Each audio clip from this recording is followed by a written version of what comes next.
आपले महाराज रमण रेतीमध्ये भगवंत खेळले महाराज त्या ठिकाणी. त्या ती रेती अंगाला जरी लागली ना तरी चिटकत नाही ती रेती. त्या रमण रेतीचं अगोदर दर्शन घेतलं, लोटांगण घेतलं. अक्रूरजी पुन्हा आपल्या रथात चढले. रथात चढून गोकुळात प्रवेश केला आणि प्रवेश केल्याबरोबर रथातून खाली उतरतात आणि नंदाच्या वाड्यात जातात.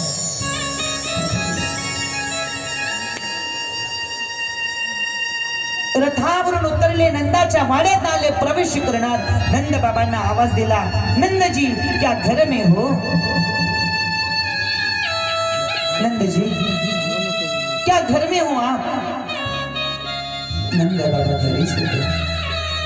आत प्रवेश केला आणि अक्रूरजी आपल्याच विचारात होते. का?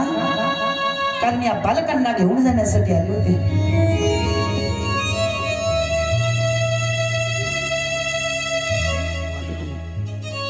नंद महाराज आणि अक्रूरजी यांचं बोलणं सुरू होतं आणि इकडे माता यशोदा ते ऐकत होत्या. बरं का? अक्रूरजी म्हणू लागले की नंदजी आपके लाला को हम कंस के दरबार में लेने के लिए आए हैं. जिस कंस के यहाँ मल्ल युद्ध की तैयारी की गई है और इसलिए आपके 2 पुत्र को लेने के लिए आए हैं.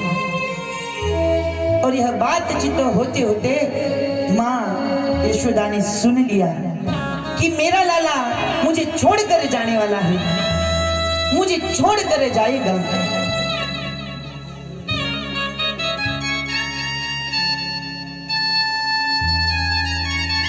जैसे ही नंद महाराज और अक्रूर जी की बात यशोदा महारानी ने सुनी, महाराज माता वहीं पर सोच में गिर गई. क्योंकि अक्रूर जी ने कहा था कि यह जो कान्हा है, यह कान्हा आपका पुत्र नहीं बल्कि देवकी और वसुदेव का पुत्र है.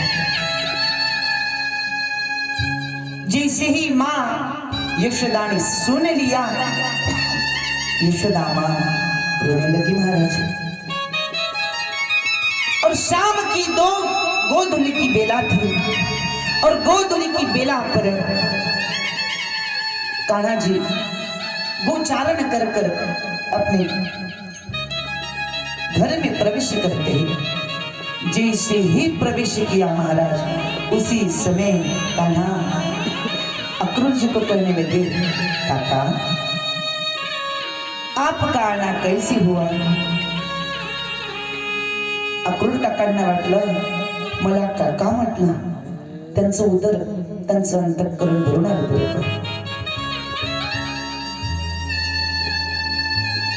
इकडे चर्चा सुरू आणि माता यशोदा आपल्या स्वयंपाकगृहामध्ये स्वयंपाक करण्याकरिता गेल्या आणि कृष्ण माँ यशोदे जवळ जाऊन म्हणू लागतो, आई माँ आप क्यों रो रही हो?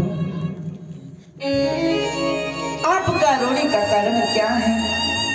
माँ कहने लगी, ना कान्हा कुछ नहीं, खाना पकाते पकाते मेरे आंख में कचरा चला गया इसीलिए. लेकिन कान्हा जी ने और माँ से पूछा, माँ झूठ मत करो, आपका रोने का कारण क्या है मुझे बताओ. माँ कहने लगी कि लाला, अक्रूर काका कह रही है कि तू मेरा लाला नहीं बल्कि तू देवकी और वसुदेव का पुत्र है. कान्हा कहने लगे, माँ नहीं नहीं, मैं आपका ही पुत्र हूँ. नहीं, मैं आपका ही पुत्र हूँ. महाराज वह यशोदा महाराणी कोणत्या आईला वाटेल हो? तुम्हाला वाटेल तुमचं मुलगा जर सोडून गेला तुम्हाला चांगलं वाटेल? ते आईचं अंतःकरण होतं. आणि माता यशोदेला भगवान कृष्णाचं लालन पालन का करावं लागलं? आणि का केलं, त्याचं भाग्य का प्राप्त झालं?